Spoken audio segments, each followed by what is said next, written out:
Even crazier details and accusations regarding Lucas have suddenly come out. So before we get to those, let's make sure we're all on the same page. The night of August 23rd was when this Lucas gaslighting scandal, as the headlines are calling it, started when someone tweeted a long thread about the downfall of their alleged relationship with Lucas of NCT, Wavy, and Super M. This person claimed to be Lucas's ex-girlfriend and wanted to, quote, expose his gaslighting and money leeching behaviors. According to her allegations, Lucas first expressed his interest in her and they eventually started dating. But because of his busy schedule, they had to break up not long after. However, it seemed like they both understood the circumstances and there were no hard feelings. This is when the problem began, she said. She claims that Lucas would still ask to see her, either visit her house or meet up at hotels, expected her to pay for everything, just like when they were dating because he didn't want to be caught by his manager. She stated he would gaslight her by saying she was the only person who understood him, but would cut off contact with her after they met up, saying she was burdensome and that he doesn't like her because she's like a fan. Now, along with all of this, she posted photos, screenshots of messages, and a voice note from Lucas.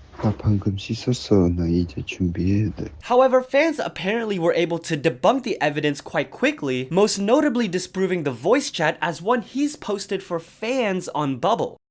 뭐 하고 있어?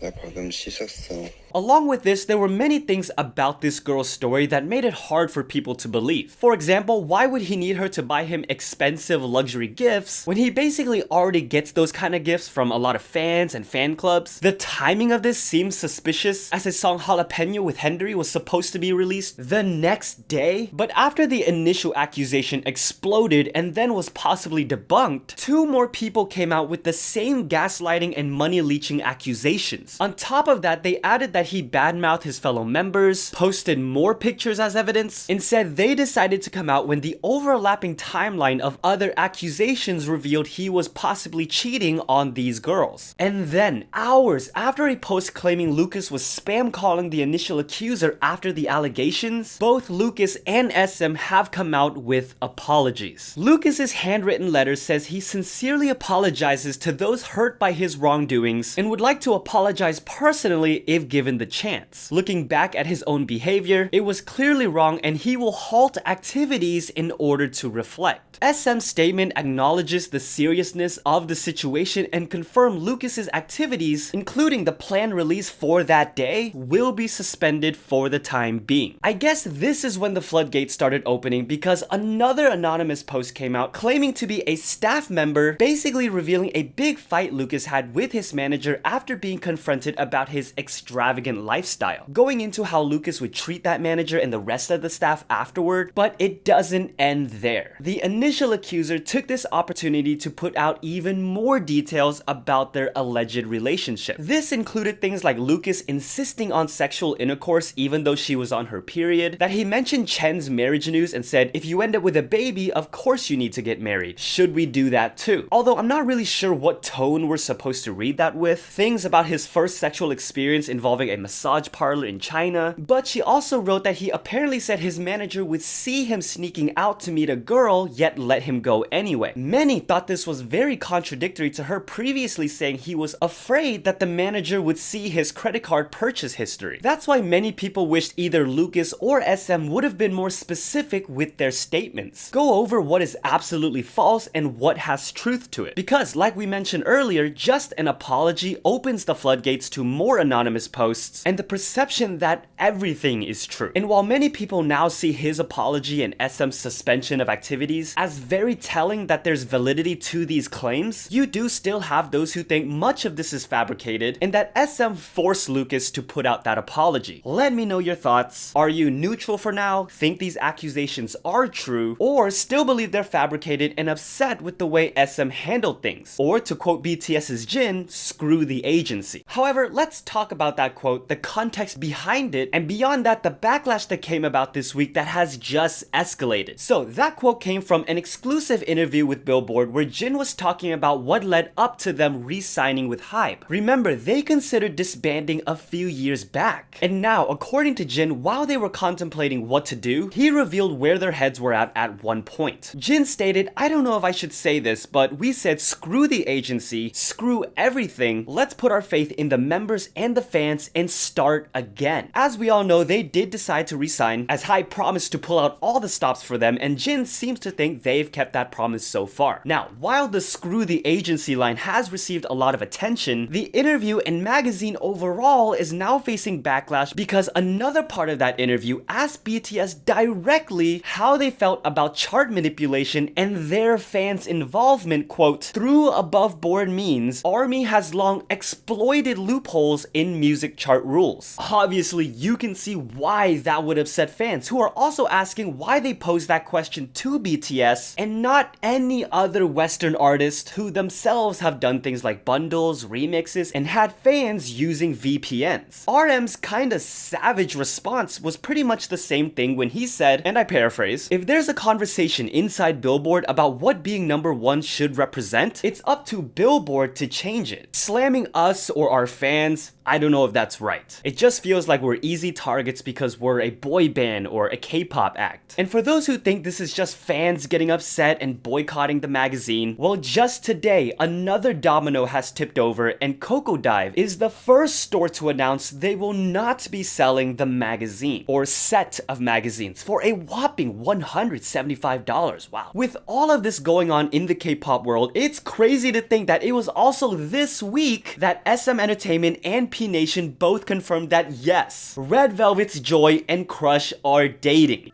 Oh my god, oh my god, oh my god! The initial reports that came out detailed that after working on the song Mayday last year, they started getting to know each other, their mutual love of dogs, and have only recently started officially dating. Oh my god, oh my god, oh my god! I love that Crush's statement to the fans was just gushing about Joy, describing her as bright and positive, bringing more laughter into his life, making his heart healthier. Although my favorite thing that happened after this dropped was Red Velvet publicly teasing Joy about it on Seulgi's Neighbor show. The members were asked what they did yesterday, and the girls were like, "We went straight to the internet." Irene blatantly yelling out, "I searched up Joy's name," and Joy hilariously responding with, "I've seen what's on the internet." 어제 내가 집에 와서 제일 먼저 한 일은? 아이린 조이 이름 검색하기. Fans are also discovering moments that just went past our heads before this news. Guys, how beautiful and talented is this couple? How many couples can just pick up the recorder and microphone and jam out? And how often do we actually get to witness these couples meeting for the first time? This one was actually caught on camera. I mean, it's always a joy when someone meets their crush. Yeah. This is awkward. Oh my god, oh my god, oh my god!